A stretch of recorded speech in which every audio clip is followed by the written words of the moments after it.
Fluide, aquatique. J'aime beaucoup d'avoir un physique fluide. Ça me... Non, mais c'est bon, c'est très bon, c'est ça. Non, mais c'est vrai. Peut-être que quand on est actrice, on est un peu immatériel aussi, au fond, c'est ça. C'est un bon...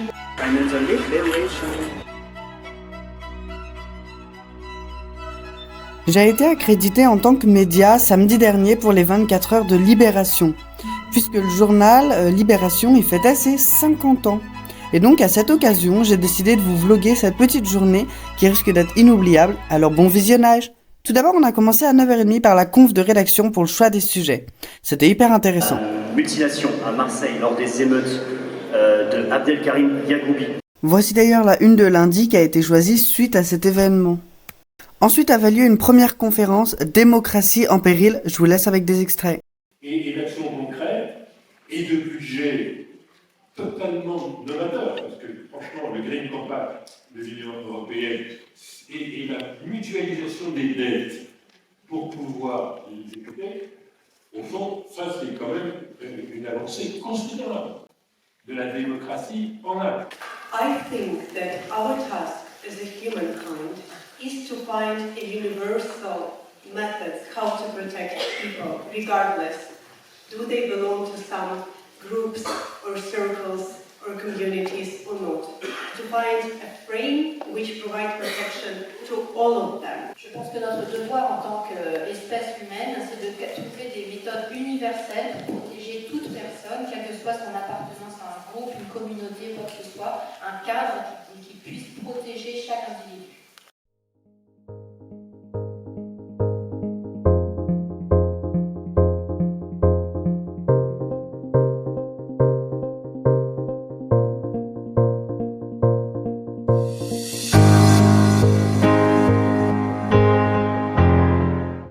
J'ai ensuite assisté à une conférence mauvais genre avec des invités de renom. Prochainement sur les écrans et sur Arte notamment, ce documentaire d'événement qui est sa biographie politique et qui a été sélectionné pour les Oscars.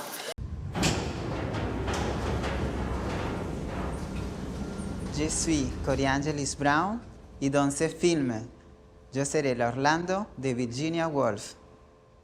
Quelqu'un m'a demandé un jour, pourquoi n'écris-tu pas ta biographie? J'ai répondu, parce que fucking Virginia Woolf l'a écrite à ma place en 1928.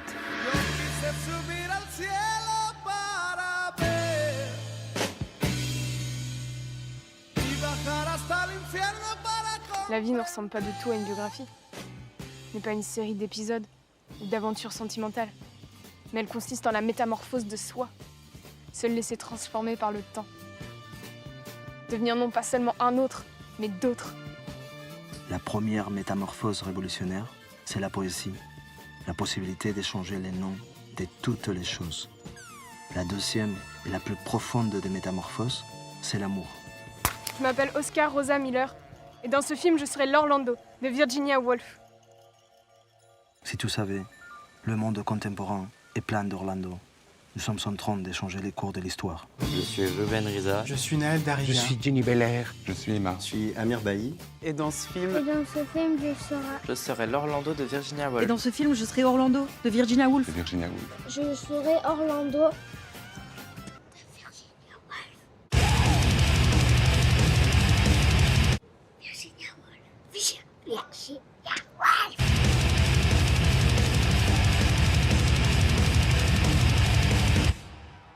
Un compagnon de route et qui par ailleurs, ça ne regarde personne, est un ami depuis longtemps.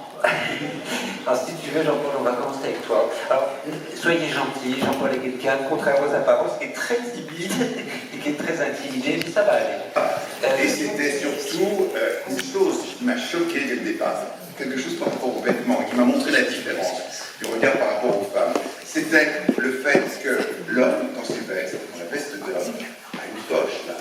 C'est la poche pour mettre le portefeuille. La femme, elle, quand on fait une veste d'homme, enfin pseudo-homme, il n'y a pas de poche là. Parce que la femme ne l'avait pas. Vous voyez, donc c'est scandaleux. La femme doit payer aussi, bien sûr, c'est ça, l'équilibre et tout. Donc ce que je veux dire par là, c'est quand même fou comme quoi l'image de l'homme a été toujours montrée comme super puissant, viril, et qui, alors, pas droit à pas le droit à la tendresse, pas le droit à la fragilité, on doit assumer et représenter cette espèce de force virile. Et la femme, j'étais entouré de femmes, je voyais que des femmes au contraire qui étaient très fortes, et qui étaient peut-être bien plus fortes même que les hommes, qui eux le sont quelquefois en apparence, mais par contre c'est la femme qui est derrière, et qui est, comme disait l'ombre grise et tout, qui en fin de compte décide plein de choses.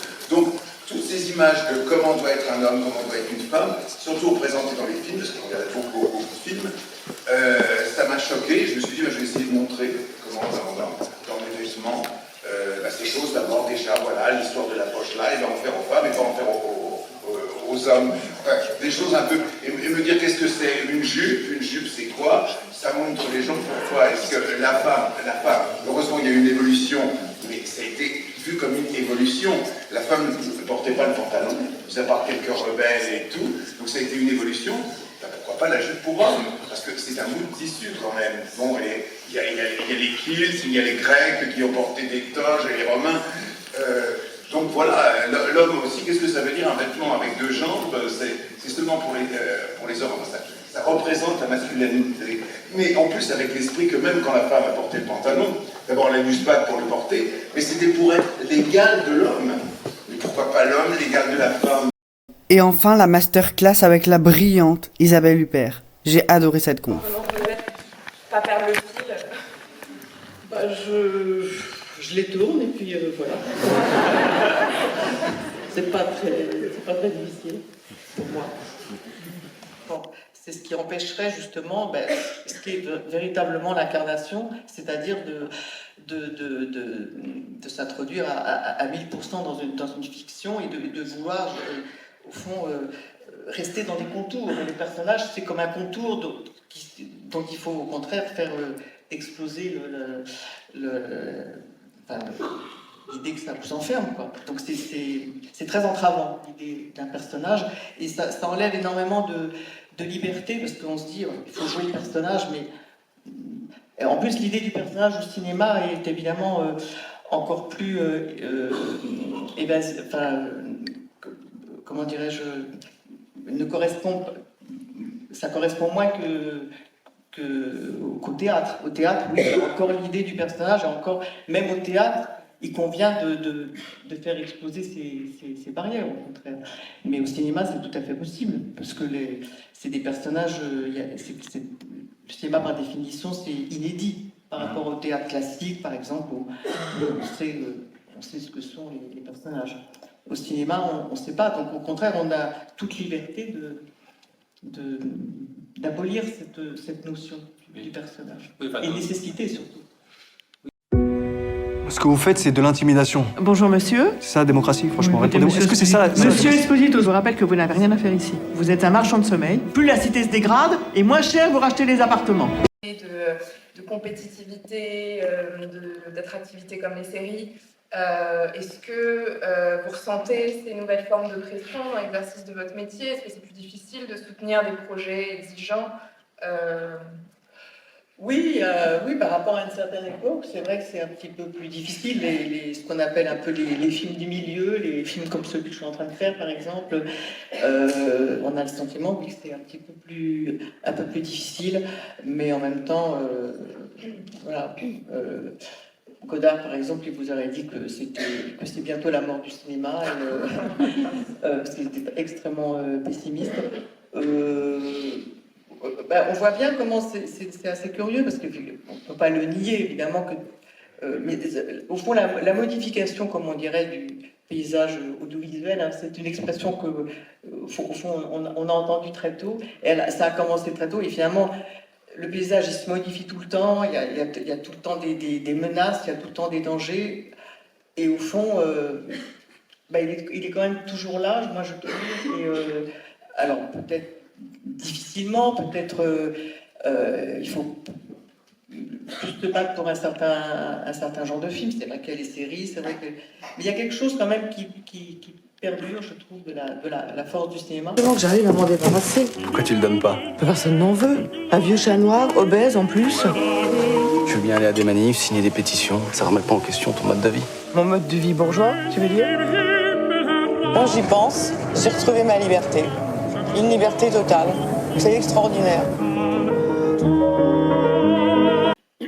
Ne serait-ce que comme je vois tourner quelqu'un comme Aung San Suu, je me dis il y a encore une façon, une manière de faire du cinéma qui se perpétue. Alors évidemment que un film de Aung San Suu, il va pas forcément marcher comme un